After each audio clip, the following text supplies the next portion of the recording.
யோபு அதிகாரம் 30. இப்போதோ என்னிலும் இளவயதானவர்கள் என்னை பரியாசம் பண்ணுகிறார்கள். இவர்களுடைய பிதாக்களை நான் என் மந்தையை காக்கும் நாய்களோடே வைக்கவும் கூட வெட்கப்பட்டிருப்பேன். விருத்தாப்பியத்தினாலே பலனற்று போன அவர்கள் கைகளினால் எனக்கு என்ன உதவி இருந்தது?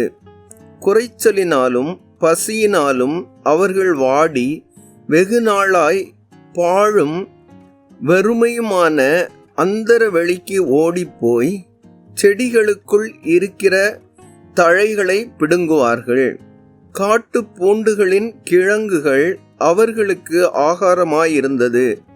அவர்கள் மனுஷரின் நடுவிலிருந்து துரத்தப்பட்டார்கள். கள்ளனை துரத்துகிறது போல் கள்ளன் கள்ளன் என்று அவர்களை துரத்திவிட்டார்கள். அவர்கள் பள்ளத்தாக்குகளின் வெடிப்புகளிலும் பூமியின் கெபிகளிலும் கன்மலைகளிலும் போய் குடியிருந்தார்கள். செடிகளுக்குள்ளிருந்து கதறி காஞ்சொரிகளின் கீழ் ஒதுங்கினார்கள். அவர்கள் மூடரின் மக்களும் நீசரின் பிள்ளைகளும் தேசத்திலிருந்து துரத்துண்டவர்களுமாய் இருந்தார்கள். ஆனாலும் இப்போது நான் அவர்களுக்கு பாட்டும் பழமொழியும் ஆனேன். என்னை அருவருத்து எனக்கு தூரமாகி என் முகத்துக்கு முன்பாக துப்ப கூசாதிருக்கிறார்கள். நான் கட்டின கட்டை அவர் அவிழ்த்து என்னை சிறுமைப்படுத்தினபடியினால் அவர்களும் கடிவாளத்தை என் முகத்துக்கு முன்பாக உதறிவிட்டார்கள். வலது பாரிசத்தில் வாலிபர் எழும்பி என் கால்களை தவறி விழப்பண்ணி தங்கள் கேடான வழிகளை எனக்கு நேராக ஆயத்தப்படுத்துகிறார்கள். என் பாதையை கெடுத்து என் ஆபத்தை வர்த்திக்க பண்ணுகிறார்கள். அதற்கு அவர்களுக்கு ஒத்தாசை பண்ணுகிறவர்கள் தேவையில்லை. பெரிதான திறப்புண்டாக்கி தாங்கள் கெடுத்த வழியில் புரண்டு வருகிறார்கள். பயங்கரங்கள் என்மேல் திரும்பி வருகிறது. அவைகள் காற்றைப் போல என் ஆத்துமாவை பின்தொடருகிறது. என் சுக வாழ்வு ஒரு மேகத்தைப் போல் கடந்து போயிற்று. ஆகையால் இப்போது என் ஆத்துமா என்னில் முறிந்து போயிற்று. உபத்திரவத்தின் நாட்கள் என்னை பிடித்து கொண்டது.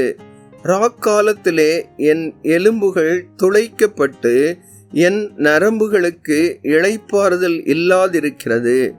நோயின் உக்கிரத்தினால் என் உடுப்பு வேறுபட்டு போயிற்று. அது என் அங்கியின் கழுத்துப்பட்டையைப் போல என்னை சுற்றி கொண்டது. சேற்றிலே தள்ளப்பட்டேன். தூளுக்கும் சாம்பலுக்கும் ஒப்பானேன். உம்மை நோக்கி கூப்பிடுகிறேன்.